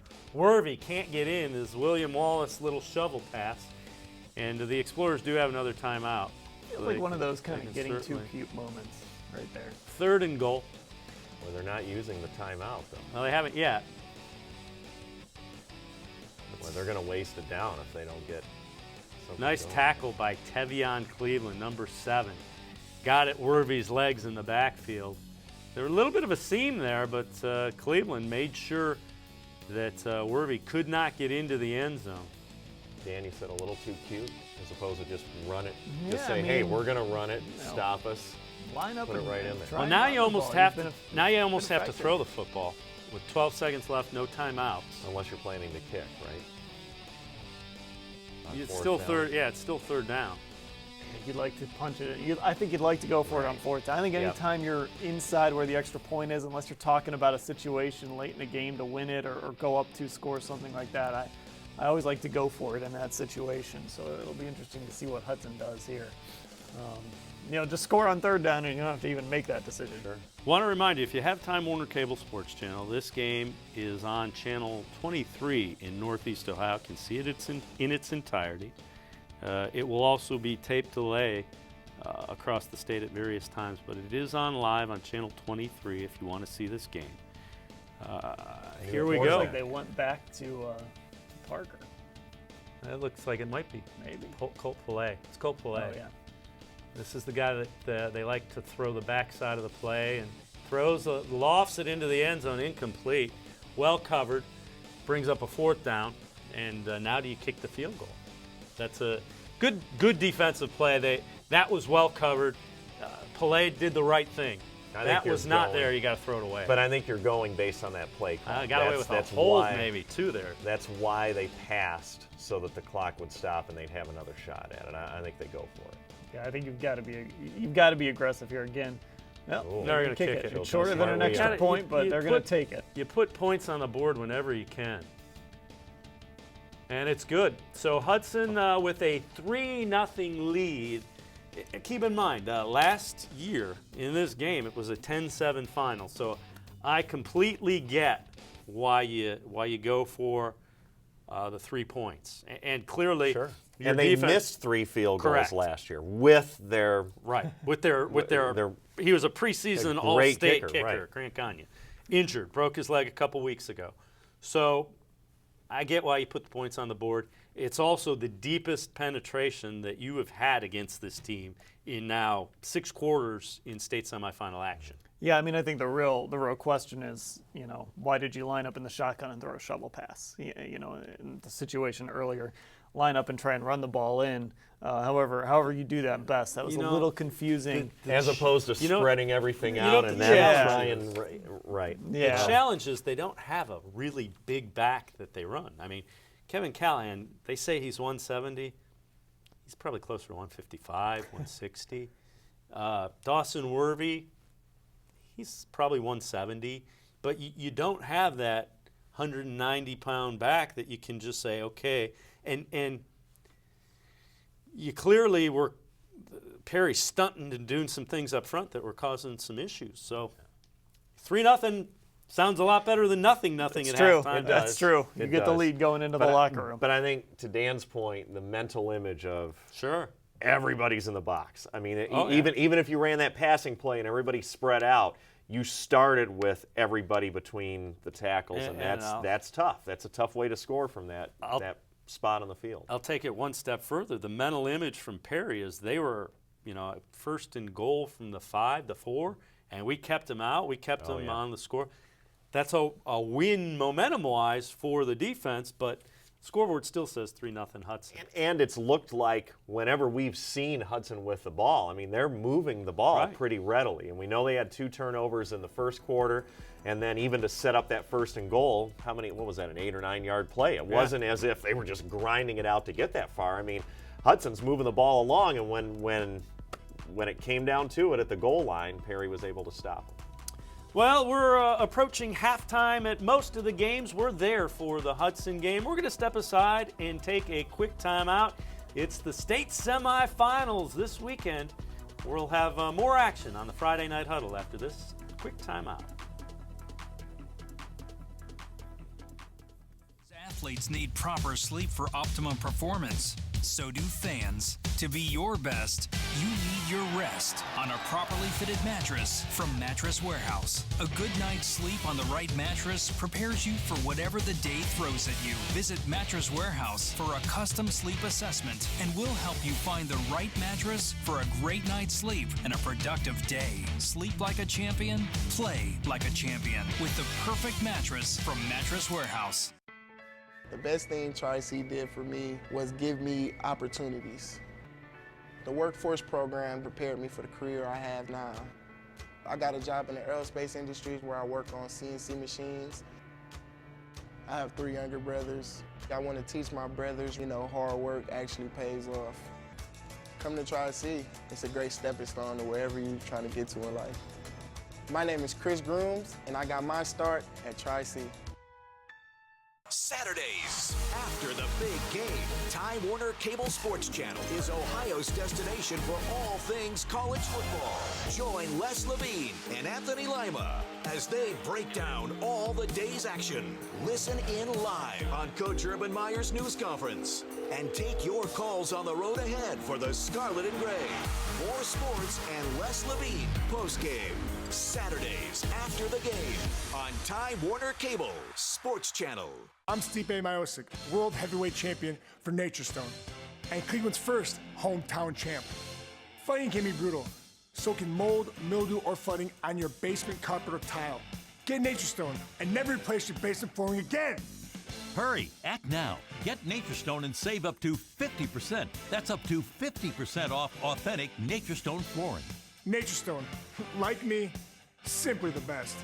Act now. Call or visit naturestone.com today. Football fans, huddle up. Friday nights are about to change forever with Friday Night Huddle. From pregame to postgame and everything in between, Friday Night Huddle is the place for Ohio football action. Combining the resources of cleveland.com, Classic Teleproductions, and Time Warner Cable Sports Channel, Friday Night Huddle gives you unprecedented coverage. You can be part of the action. Get updates as they happen. On cable, online, and on point. Friday Night Huddle. Dominion East Ohio is proud to salute young people in our area who work toward their goals both in the classroom and on the field. We're proud to serve our community and are committed to making a difference. Each year, Dominion partners with schools throughout the region and the entire country to develop new programs aimed at strengthening math and science education in our schools from kindergarten through high school. For more information about our programs, services, and community involvement, www.dom.com. Dominion, it all starts here. The Ohio Lottery's Partners in Education program has been recognizing students and teachers who shine both in and out of the classroom since 2007. To nominate a deserving teacher or student, go to ohiolottery.com and click on Supporting Education. Students in kindergarten through 12th grade are eligible to be academic all-stars. K through 12 teachers can be honored as the Teacher of the Month. Every school that participates is eligible to be honored as the School of the Year. The Ohio Lottery's Partners in Education, where stars shine. Tuesday nights are for Ohio college football. And now, Time Warner Cable Sports Channel is teaming up with your favorite site where Ohio State fans gather, 11 Warriors.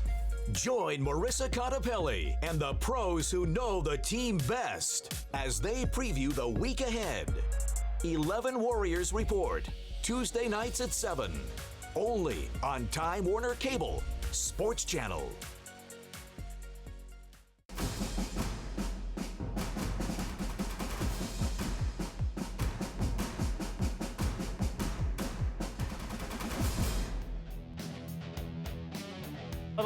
And here are some halftime scores from across the state. LaSalle, 21-0, well on their way back to the Division II state championship game where they will get a chance potentially, if they can hang on, to defend that Division II state title. That's the game that is Thursday night at 7:30 is the D2 game, different from last year. Bishop Hartley leading that one. That one's still really interesting, is Hartley a 14-7 lead over Alter, Kettering Alter from the Dayton area. And Marion Local, how about them Flyers? 15-0, they lead Patrick Henry at halftime. So Hartley trying to defend their title in Division IV. Marion Local lost to Kirtland a year ago, but trying to get back to the Division VI championship game. So you've got a team trying to get back to the Division II, a team trying to get back to the Division IV, a team trying to get back to the Division VI state titles, all leading at halftime. You see programs. Yeah, and you see that a little more and more too as teams and coaches are more willing to play younger guys. You'll see quarterbacks starting as sophomores now, and so it gives teams a chance when you're kind of junior heavy. Maybe make that run to Columbus. You get a taste of it whether you win or lose, and then you got another shot to go back. Well, we've been following the Division VI game, the other state semifinal, as the winner of this game will play the winner of that Marion Local and Patrick Henry game. And Cuyahoga Heights had an early 20-0 lead. Newark Catholic really trying to get things rolling and respond and get on the scoreboard.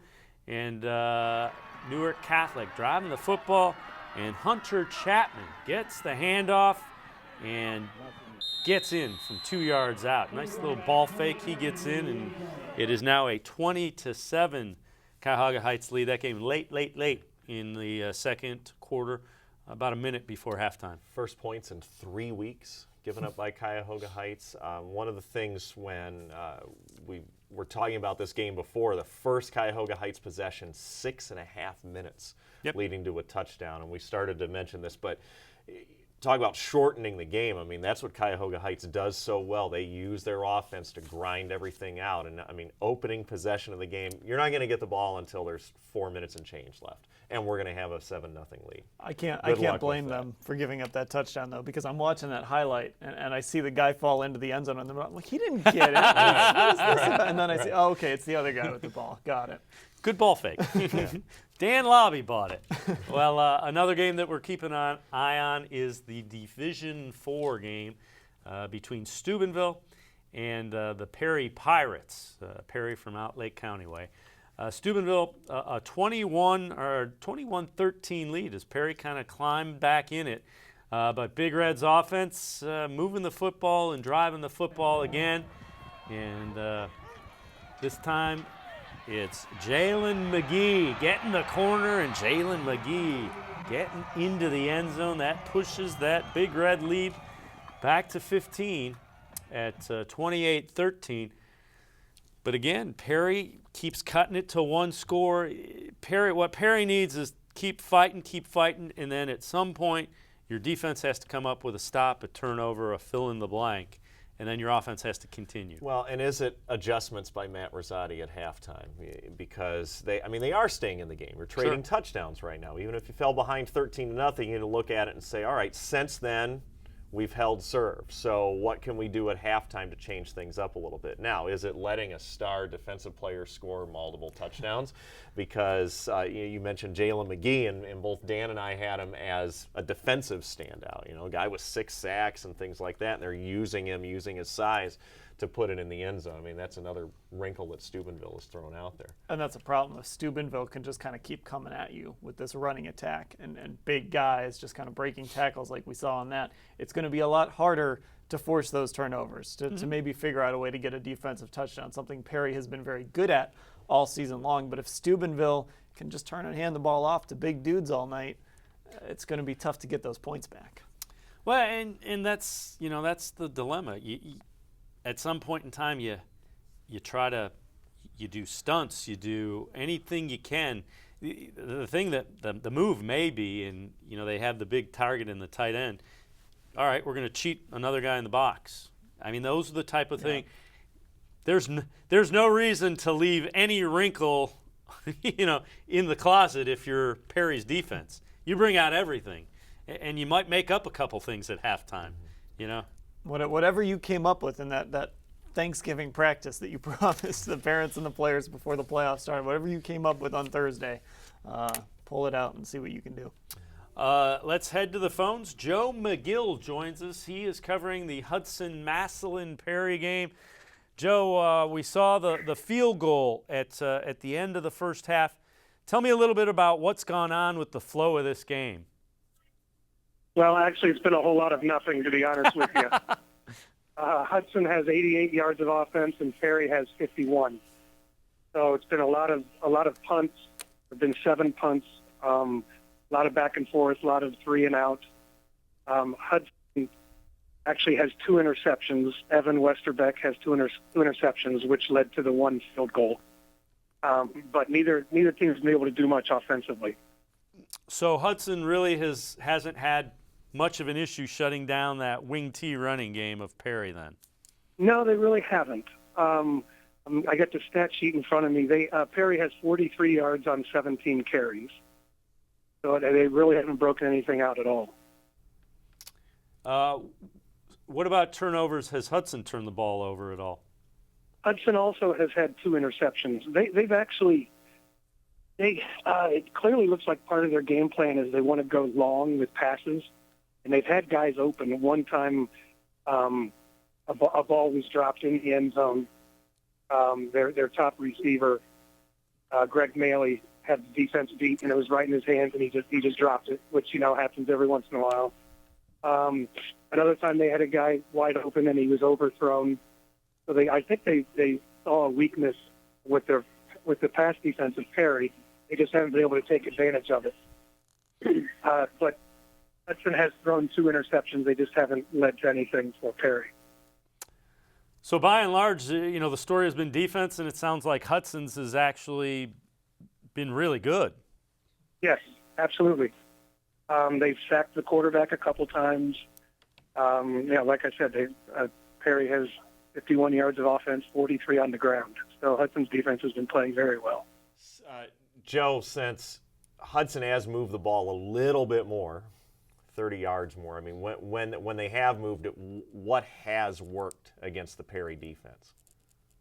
Well, they've been they run a play where they send a man in motion and fake a pitch to him, and then hand it off to the tailback going up the middle.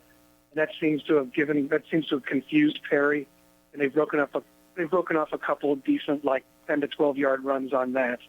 But frankly, there just really hasn't been much of anything to speak of. All right, Joe McGill, we appreciate it. We will check back in with Joe, who will be giving us updates of the Hudson and Massillon Perry game. And that pitch, fake pitch, and then you hit it. What it's designed to do is guys that are cheating offensively from the linebacker spot. It's kind of a misdirection, and that's what sounds like they have been effective. The play to the long pass play that Joe was speaking of, we actually saw in one of our live look-ins. So it's 3-0 at halftime, and still certainly anybody's game to get to that Division II state championship game. And a quick reminder, the Division II state championship game is the one that will be Thursday night to get state championship weekend kicked off. All 7 of the state championship games will be on Time Warner Cable Sports Channel live. So that's 3/11 and 13/11 on Time Warner Cable Sports Channel if you get that channel. And the thing that Joe brought up was the deep pass. Right? Oh, yeah. We saw the one that was dropped, and we saw one that was, or we didn't see it, but Joe told us about one that was an overthrow. So those throws are there, and Hudson doesn't have to give up on it. They've just got to execute it. And now at 3-0 at halftime, it'll be interesting to see if we get a report that, hey, Hudson finally hit a deep pass, because I'm sure they're going to keep going after it if those guys have been open. Well, and you wonder, what can Perry do here? If Hudson knows the deep pass is the way to beat Perry, what is Perry going to do? Because, one of those deep passes, all of a sudden it's 10-0, and you've had 50 yards of offense in the first half. That's tough to come back, even if it's only a 10-point deficit. Well, the with a wing T, one of the things you want to see is the first half. The coaches up in the box will see, okay, are the linebackers over pursuing? Are they doing? And what they'll do is they'll alter the blocking scheme. So a tweak by a wing T team is very different than a tweak by a team that does the conventional offense. If they feel they're over pursuing and getting crazy with their pursuit, they'll shoot another guy inside and they'll do the double handoff. And those, it's amazing to see a wing T team practice those, because they're done at full speed, and it's got to be this guy cuts on this guy's butt and this guy hits the hole at this time. There has to be 6 guys in orchestra that have to hit it exactly on time. And if they do that, there'll be some gaping holes. That will be what I would look at is an adjustment, or they'll get the guards out and they'll start pulling the guards more than they have.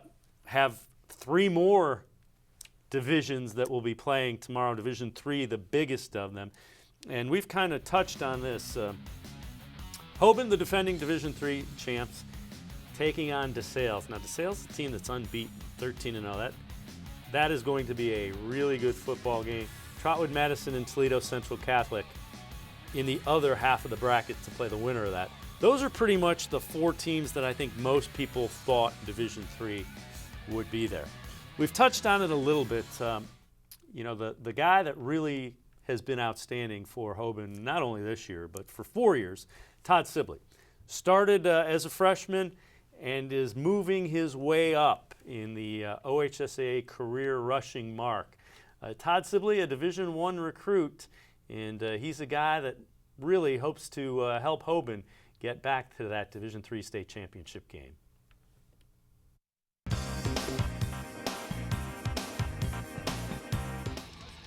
He's the kind of running back coaches love and offensive linemen will do almost anything for. Hoban's Todd Sibley, a 5-foot, 210-pound combination of power and speed. Give him the football and let Sibley do the rest.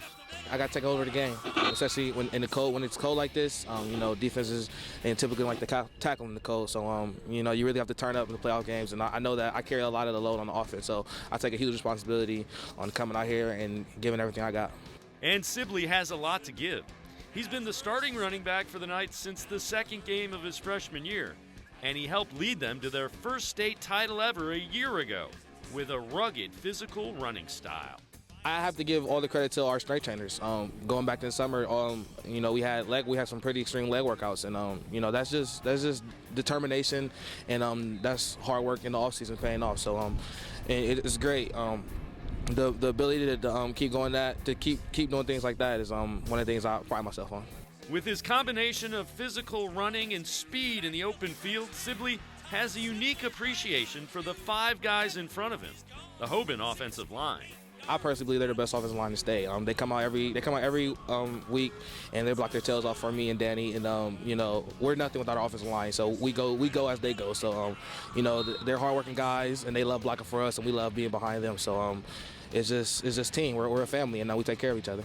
The feeling of a bond with the line and Sibley is mutual. You can be sure the 5 guys up front want to open some holes in the upcoming game. Sibley is less than 150 yards from unofficially moving into the top 5 of career rushers in OHSAA history. I would never pictured it, honestly. I started off with the ball and a dream, and it's taken me to the University of Pittsburgh. It's taken me to Florida, and it's taken me all over the place. So now that I'm close to being a top 5 all time, it's a true blessing. Sibley mentioned Pitt. After initially committing to Ohio State, Todd decided it would be better suited for him to be running the football for the Pitt Panthers next year in college. I love Pitt. I love the coaching staff. And I love the team. I love the family aspect. The coaches really care about their players and their success on and off the field. And I really love that. And I feel like I can grow as a player on and off the field at the University of Pittsburgh. So I'm excited. I can't wait to get down there.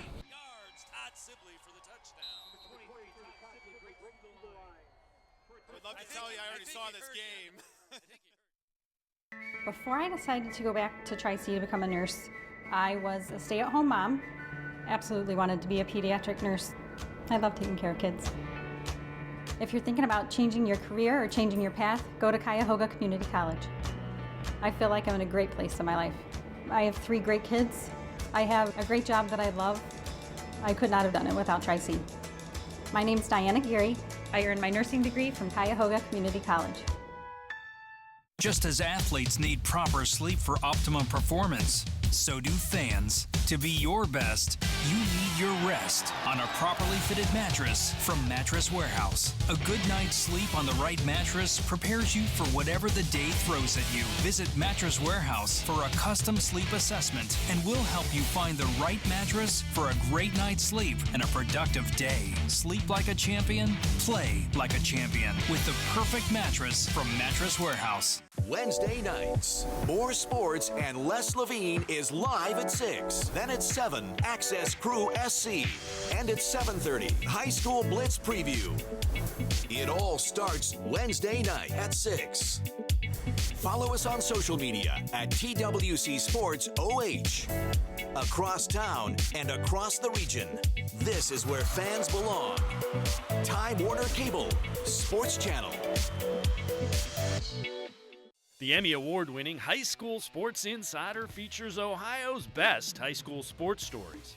For 17 years, the High School Sports Insider has been spotlighting role model students, outstanding athletes, and the Buckeye State's best teams. In-depth features from all sports, all school year long. For the best high school sports coverage, make sure you tune into the High School Sports Insider each and every week on Time Warner Cable Sports Channel. As World Heavyweight Champion, Clevelander, and spokesman for Nature Stone, we'd like to present you with our own award. Wow, it's awesome. We had it made ourselves. It's made of... Not the award, the floor. Oh, it's Nature Stone. Installed over concrete, Nature Stone flooring is tough, durable, long-lasting, and beautiful. Act now and get up to 50% off. This is the only time you'll see me on the floor. To schedule your free in-home consultation, go to naturestone.com today. Football fans, huddle up. Friday nights are about to change forever with Friday Night Huddle. From pregame to postgame and everything in between, Friday Night Huddle is the place for Ohio football action. Combining the resources of cleveland.com, Classic Teleproductions, and Time Warner Cable Sports Channel, Friday Night Huddle gives you unprecedented coverage. You can be part of the action, get updates as they happen, on cable, online, and on point. Friday Night Huddle.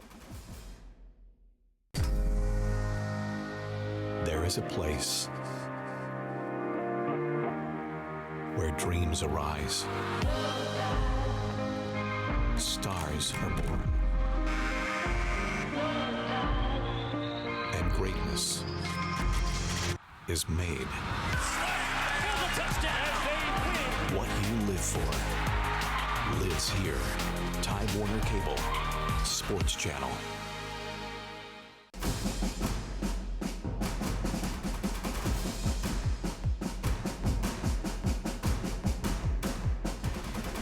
Hey everyone, this is Matt Gould for Friday Night Huddle and cleveland.com, checking in from inside the press box here at Arlen Field, trying to thaw out as St. Ignatius leads 14-0 at halftime on the Olentangy Liberty Patriots here in the OHSAA Division I state semifinal. Difference in this game so far has been the defensive front for St. Ignatius. They've really limited what the Patriots can do. In fact, 13 carries, 10 yards rushing for Olentangy Liberty at the half. They had one productive drive. You might have saw it on my Twitter account. The one-handed grab from Brendan White that got them down to the 10. They had a touchdown in the end zone that was negated on pass interference, pushed them back, and that's been all she wrote for Olentangy Liberty so far. The bad news for them, probably the worst news, is they lost sophomore quarterback Mitchell Okuli to a injury late on that drive. A.J. Smith came in for him. He so far is 0 for 4 passing. Okuli, 5 of 9 for 64 yards. And as I said, they haven't gotten much rushing on the ground, so that's been the difference there for the Patriots. Meanwhile, looking at St. Ignatius, Mark Babinski, 11 carries, 32 yards in that touchdown, which was set up by Patrick Ryan, hustling down to the one on a long run. Dean Stowers also opened up that drive with a long run. He actually, looking at the stats, he only has 2 carries for 20 yards, but the 17-yard run that he had to set up Ryan, that set up Babinski, was instrumental there. And he's been... I get a feeling that he's going to break loose in the second half, just watching the way this game has played out so far. But here we are at halftime, 14-0. St. Ignatius looking to get back to the state finals for the first time since 2011. We'll see how this second half plays out. All right, Matt Gould, we appreciate the update. The other thing about Dean Stowers is he's filling in because Jimmy Andrews, the main running back who shared duties with Babinski, injured his hand against St. Xavier in the regular season and has been out since. And Stowers has been outstanding. He's teamed with Babinski, and he's more of a change of pace guy. I mean, Babinski has some speed, and he is shifty, and he still has some power. Stowers, flat out, he's the kind of guy, and Matt Gould alluded to this.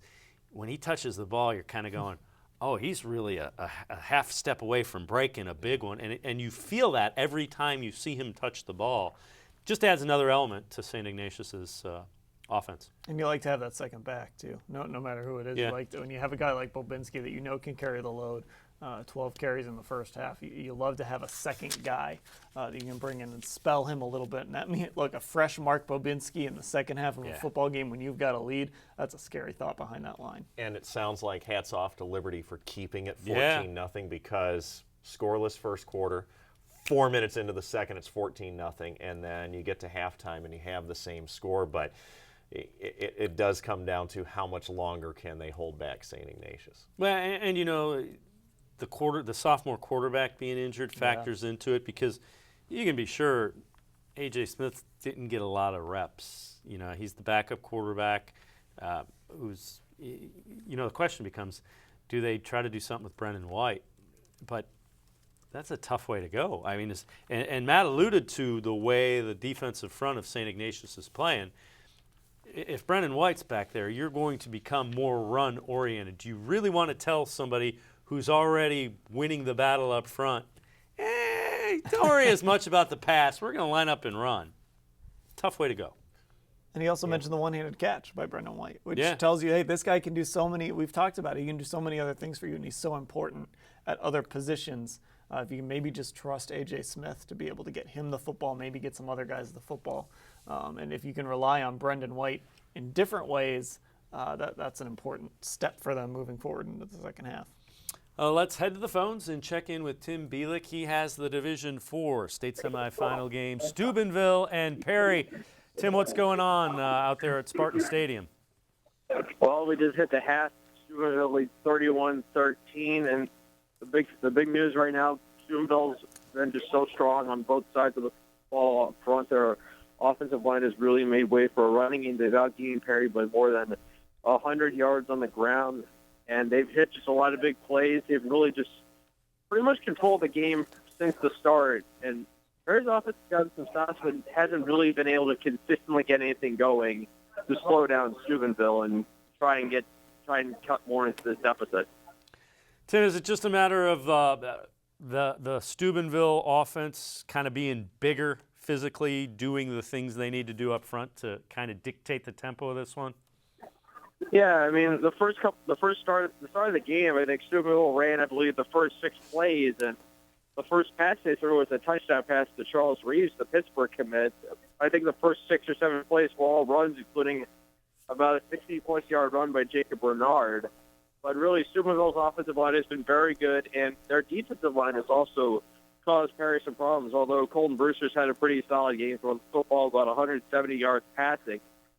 They've had to run a lot of screens and quick passes because of the way Steubenville's defense has gotten some penetration into the backfield. Tim, were there any possessions that did not result in a score for Steubenville? No, but Perry was actually able to get some stops. They were able to force some stops. They made some defensive plays. They just haven't put together some consistently strong drives to slow down Steubenville's offense. Do you sense that if they can get Brewster some time to throw, there are some plays to be made in the passing game that can, cut into that lead pretty quickly for Perry? Yeah, they've already shown that when Brewster has time, he's been able to make some nice plays. He had a nice couple of throws to Andy Foley, including a nice leaping 22-yard touchdown to get on the board in the first quarter. He's been able to complete some throws. He's looked really good. The problem has just been he threw an interception late, and Steubenville's defense, they're fast, they're physical, and the one thing that starts me, they tackle extremely well. I maybe counted one missed tackle. They tackle extremely well, the Steubenville defense does. All right, Tim Bielik from cleveland.com. We appreciate the update on the Steubenville and Perry Pirates Division IV state semifinal game. We'll be checking back in with Tim. He'll be sending us the Twitter video updates that we've been sharing with you as well. So, guys, I think one of the things you have to find is that there has to be an adjustment for the Pirates that gets Brewster more time to throw. I don't think you want to necessarily run shorter routes, but you better change up the protection. You might bring in or keep in a back, because we've seen this is a guy that can throw the football and can hurt defenses. You got to give him time to do what he needs to do. Agreed, and boy, being down 3 scores when we saw that earlier, and it was 28-13, and before that it was 21 to that field goal makes 7 it seem or whatever. It does. It really it changes a lot of things, because it's not just one turnover and you're back in the game. I mean, there are a couple of things that are going to have to go right for Perry in the second half. Now, to this point,